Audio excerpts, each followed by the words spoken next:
कई बार हकीकत सपनों से विपरीत होते हैं। सुनते हो जी, कहाँ हो? जब भी कुछ कहने की सोचती हूँ ये ऐसे ही छुप कर जाते हैं। अरे कहाँ हैं? अच्छा तो अखबार में घुसे बैठे हैं। अरे अखबार में क्या रखा है? मैं जो कह रही हूँ उस पर ध्यान दो। मां जी को गुजरे 3 साल हो गए और बाबूजी अकेले उस कस्बे में रह रहे हैं। क्या आपको अपने पिता की जरा सी भी चिंता है कि नहीं है? आरोही अपने पति सुमित से कहती है। सुमित आश्चर्य से बोला, क्या बात है? आज अचानक तुम्हें बाबूजी की चिंता कैसे होने लगी?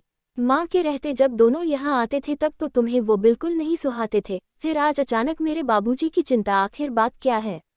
आरोही हकलाहट से बोली, वो पुरानी बात है। सच कहते हैं लोग, बहू अगर अच्छा सोचे तब भी कोई भरोसा नहीं करता। अरे पहले की बात अलग थी, बच्चे छोटे थे, कितने काम होते थे। आपको क्या समझ में आएगा कि एक औरत को कितने काम होते हैं? अब बच्चे कुछ बड़े हो गए हैं और पहले तो मांझी उनका ख्याल रखती थी, अब वो भी नहीं है। उस कस्बे में जहाँ ना तो चिकित्सा का अच्छा साधन है, न ही खाने पीने का। सोचिए वो नौकरों के साथ कैसे रखते होंगे, और फिर रिश्तेदार क्या कहेंगे कि बेटा उन्हें 2 रोटी भी नहीं खिला सकता। मैं तो कहती हूँ अब उन्हें यहाँ ले आइए बस। इतना कहकर आरोही चली गई। सुमित को बड़ा आश्चर्य हुआ। वो सोचने लगा कि आखिर पत्नी के व्यवहार बदलने का कारण क्या हो सकता है। फिर उसने सोचा हो सकता है समय के साथ उसके व्यवहार में बदलाव आया हो। यही सोचकर खुश हो गया और अपने पिता को फोन करके उनका हालचाल पूछने लगा और बोला, पापा अब बहुत हुआ काम, आप नौकरी छोड़कर हमारे साथ रहिए। कितने दिन अकेले रहेंगे और नौकरों के हाथ का खाना कब तक खाएंगे? मैं आपको भरोसा दिलाता हूँ यहाँ आपके सम्मान में कोई कमी नहीं होगी। सुमित के पिता रामउदय बाबू बोले, बेटा सुमित, तुम्हारी माँ सही कहती थी, तुम बहुत सीधे हो। शायद तुम्हें याद नहीं कि अगले महीने में रिटायर हो रहा हूँ, पर इसकी खबर मैंने बहू को थी। हो सकता है व्यस्तता के कारण वो तुम्हें बताना भूल गई होगी। एक पल को सुमित का दिमाग ठनका, फिर उसने सोचा, नहीं नहीं, इस लोभ में आरोही पापा को अपने पास रहने नहीं बुला रही होगी, हो सकता है वो सच में भूल गई होगी। इधर आरोही अपनी माँ को फोन करके बोली, माँ तुम्हारे दामाद बिल्कुल बुद्ध हैं। उन्हें तो इतना भी याद नहीं कि उनके बाबूजी रिटायर होने वाले हैं। बेकार में वहाँ मकान छेक कर रखा है, वहाँ से हटेंगे तो मकान को किराए पर चढ़ा दूँ या फिर बेच दूंगी, और फिर रिटायरमेंट के पैसे भी तो मिलेंगे। एक बार वो पैसे अपने पोते के नाम कर दे, उसके बाद चाहे जो हो, मुझे क्या फर्क पड़ता है। सुमित अपनी पत्नी की मंशा से बिल्कुल अनजान बस पिता को मनाने में लगा था। पापा अब मैं भी अच्छा खासा कमाता हूँ, क्या आप हमारे साथ नहीं रह सकते? आपकी बहू भी कह रही थी कि बाबूजी को यहाँ ले आओ, अब उसका व्यवहार बहुत बदल गया है, उसे आपकी भी चिंता होती है। अशोक बाबू बोले, ये तो बहुत अच्छी बात है। चलो अच्छा है, कम से कम वो मेरे बारे में सोचती तो इससे ज्यादा एक बूढ़े पिता को और क्या चाहिए। उसने पिता से कहा, बाबूजी चाहे जो भी हो, आप रिटायर हो या नहीं हो, पर अब आप हमारे साथ रहेंगे। आखिर आपके पोते को भी तो आपकी जरूरत है, उसे भी तो अपने घर के रीति रिवाज और संस्कार आपको ही देने हैं। तभी आरोही सुमित से फोन लेते हुए बोली, बाबूजी हमें भी अपनी सेवा का मौका दीजिए, और फिर लोग क्या कहेंगे कि बेटा बहू के होते हुए भी पिता अकेले नौकरों के भरोसे रहते हैं। आखिर ही तो अपने होते हैं, और फिर हम नहीं काम आएंगे तो क्या कोई और काम आएगा? आरोही ने अपने लच्छेदार बातों से अशोक बाबू को सुनहरे सपनों का दृश्य दिखाया। रामसेवक बाबू बेटे की बात से बहुत खुश थे और उन्होंने वहां आने के लिए हाँ कर दी। अशोक बाबू के रिटायरमेंट के 2 दिन पहले ही आरोही और सुमित गोरखपुर पहुंच गए। सालों बाद आरोही ने अपने ओरिजिनल ससुराल में कदम रखा होगा। आते ही जो भी कीमती सामान था सबको उसने बांधा और पति से बोली, बाबूजी के जो भी जरूरी कागजात होंगे वो साथ ले चलिएगा। मैं तो कहती हूँ कि इस घर को बेचेंगे नहीं और खाली नहीं रखेंगे, इसे किराए पर लगा देते हैं ताकि घर की साफ सफाई होती रहे, क्योंकि इस घर से मांझी की कितनी ही यादें जुड़ी है। उद्धरण चिन्ह। सुमित बोला, इसका फैसला मैं नहीं कर सकता, ये फैसला बाबूजी करेंगे।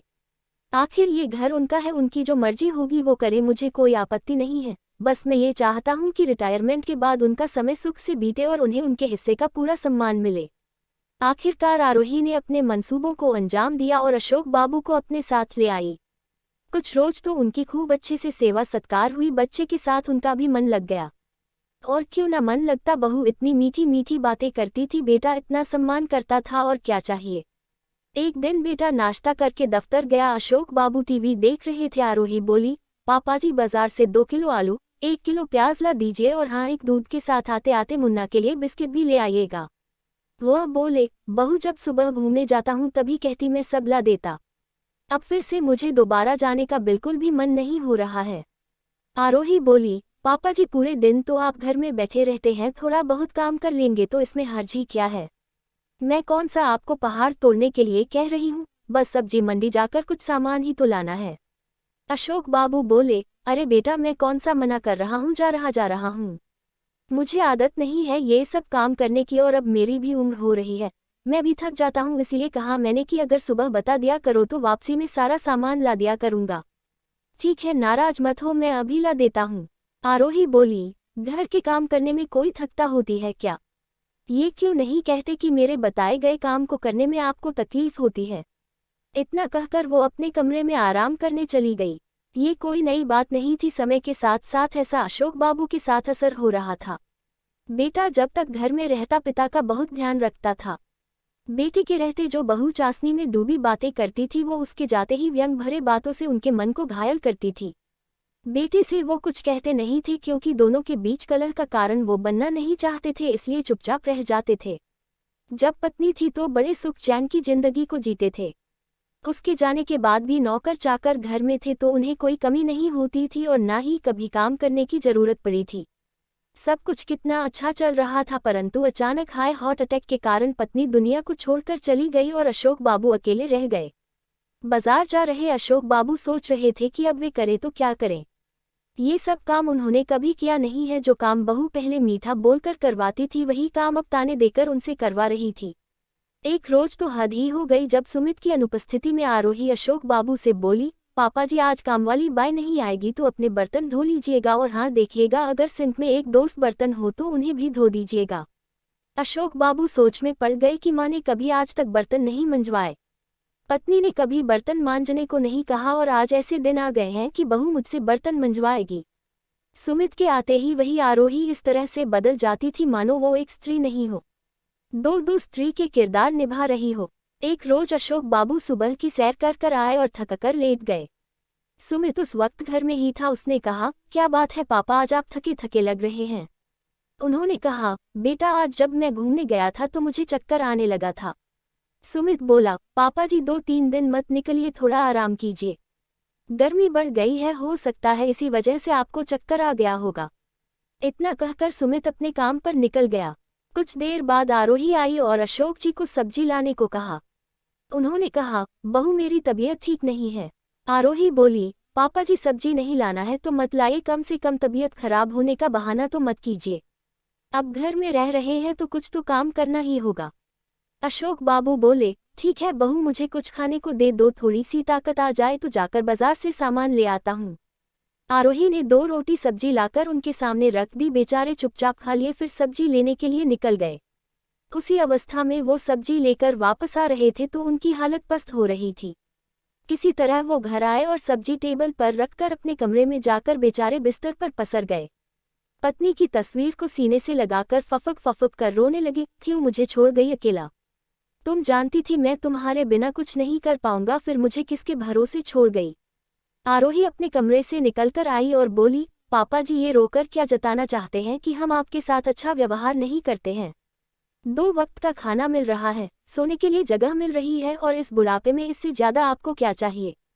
और इससे ज्यादा मैं तो नहीं कर पाऊंगी। अगर आप अपने बेटे की गृहस्थी तोड़ना चाहते हैं तो उनसे मेरी शिकायत कर दीजिए।